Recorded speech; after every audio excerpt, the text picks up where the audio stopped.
খুব শীঘ্রই তোর বিয়ে হতে চলেছে। বিয়ে? তোর এমন একজনের সঙ্গে বিয়ে হবে, তুই তাকে খুব কাছ থেকে চিনিস, তাকে বিশ্বাস করিস, তাকে খুব আপন ভাবিস। না না না আর পারবো না, এরপর খেলে আইডিয়াই করবো। কাকা কিচ্ছু হবে না, দুটো লুচি খেলে কিছু হয় না। শাওন, তোর কাকাকে লুচি খাওয়া নিয়ে একদম সাধতে হবে না, একটু পরে দেখবি লুচি খাবে। শুধু রীতাদিকে গাড়ি থেকে মিষ্টির প্যাকেটটা আনতে দে, তারপরে দেখবি মিষ্টি দিয়ে কেমন টমাটম লুচি খাচ্ছে।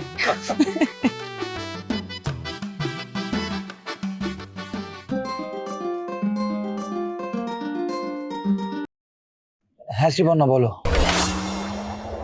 কি ব্যাপার, তুমি আমার ফোন ধরছিলে না কেন?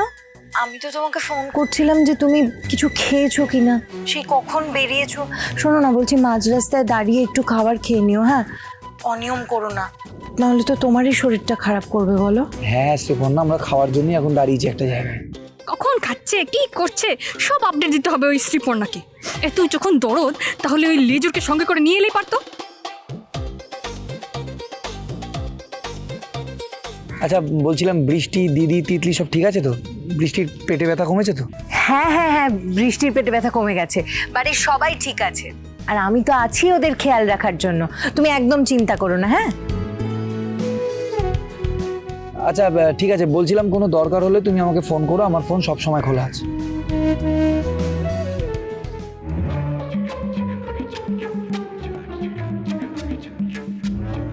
শাওন ম্যাডাম, বলছি এত খেলে তো আমার পেট ফেটে যাবে।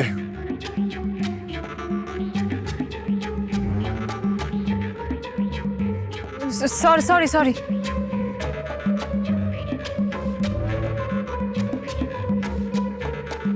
ম্যাডাম ইয়ে মানে পুরো ফাঁকা করে দিতে হবে না, এতটুকু খেতে পারবো।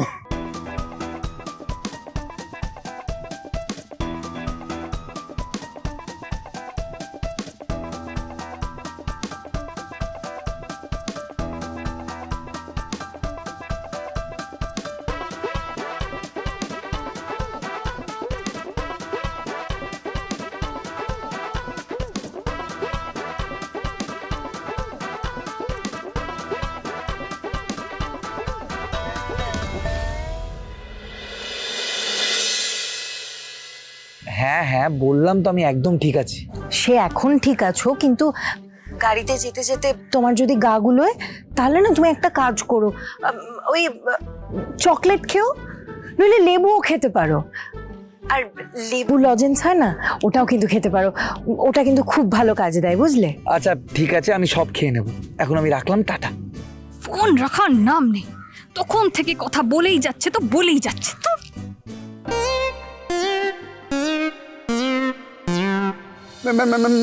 ম্যাডাম বলছি, তালার নিচে ওটা তো আমার মাথা।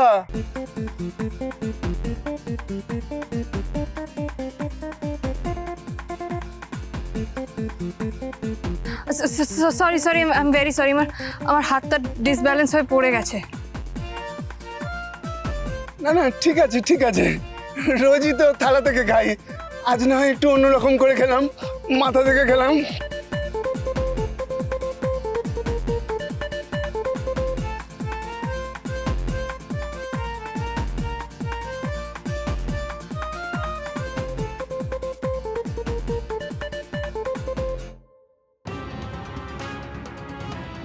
শাওনের মনে শুভর জন্য একটা ফিলিংস তৈরি হচ্ছে।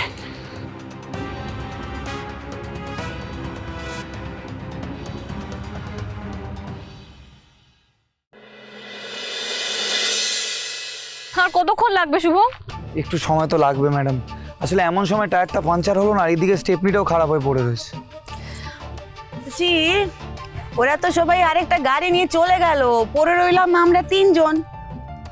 ওই গাড়িতে তো জায়গা ছিল গো, তুমি গেলে না কেন? আমি চলে গেলে তো শুভ আজ রুদ্রপুরে পৌঁছাতেই পারতো না, সারাক্ষণ কানে ফোন দিয়ে বিজি হয়ে যেত, তাই বাধ্য হয়ে থেকে গেলাম। কি বলছেন ম্যাডাম, আমি আর কার সাথে ফোন?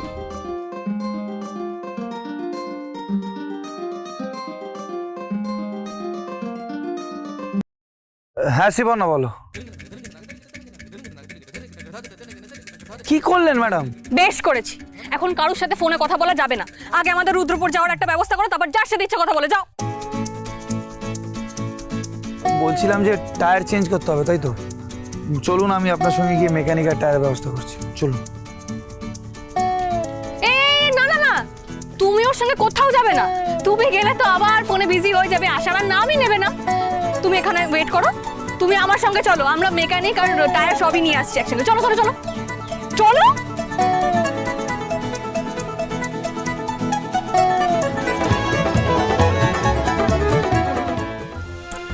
একে একে 2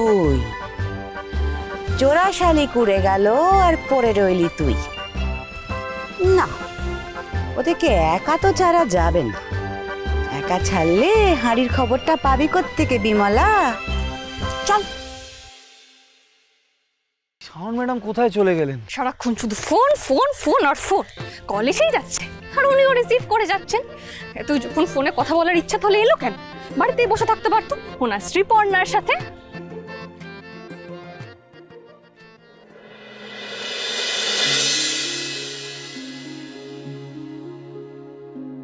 ওখানে কে বসে আছে?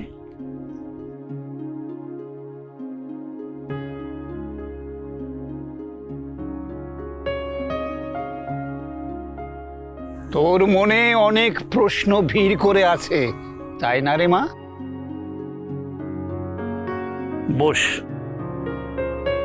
দেখি তোর হাতটা।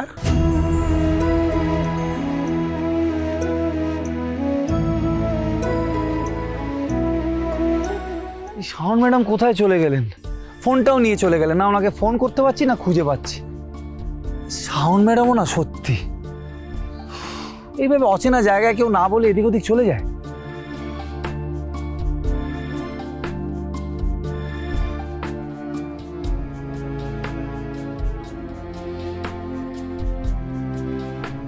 ওই দেখো, ম্যাডাম আমার হাত দেখাচ্ছেন কেন? তোর জীবনটা বড় চড়াই উতরাইতে সাজানো রে মা। কখনো খুব কাছের মানুষকে দূরের মনে হয়, আবার কখনো দূরের মানুষকে কাছে। তোর আপনরা পরের মতো আচরণ করে, আর পরকেও সবচেয়ে বেশি আপন হয়ে যায়। বল।